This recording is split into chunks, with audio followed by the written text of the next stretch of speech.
মহানগর ভক্তদের জন্য বড় সুখবর। জনপ্রিয় ওয়েব সিরিজটির তৃতীয় কিস্তি মহানগর ৩ নিয়ে আবারও কাজ শুরু করেছেন নির্মাতা আশফাক নিপুণ।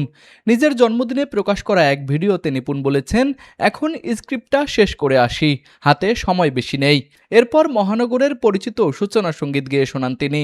এতেই দর্শকদের কাছে পরিষ্কার হয়েছে, তৃতীয় কিস্তির চিত্রনাট্য নিয়ে ব্যস্ত সময় পার করছেন নির্মাতা। তবে মহানগর ৩-এর গল্প, শুটিং কবে শুরু হবে কিংবা কারা অভিনয় করবেন এসব বিষয়ে এখনও বিস্তারিত কিছু জানাননি নিপুণ। ফলে নতুন কিস্তির গল্প নিয়ে রহস্য থেকেই যাচ্ছে। প্রথম ২ সিজনে পুলিশ কর্মকর্তা হারুন চরিত্রে অভিনয় করে ব্যাপক জনপ্রিয়তা পেয়েছেন মোশাররফ করিম। নতুন কিস্তিতেও তার ফেরার সম্ভাবনা রয়েছে।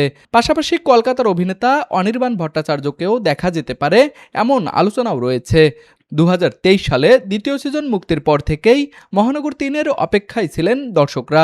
বাজেট ও প্রযোজনা সংক্রান্ত জটিলতায় দীর্ঘদিন প্রকল্পটি অনিশ্চয়তায় ছিল। এমনকি তৃতীয় কিস্তি ওয়েব সিরিজের বদলে সিনেমা হিসেবে নির্মাণের সম্ভাবনাও আলোচনায় এসেছিল। তবে এবার নিপুণের স্ক্রিপ্ট শেষ করার ঘোষণা সেই অপেক্ষায় নতুন আশার আলো জ্বালিয়েছে।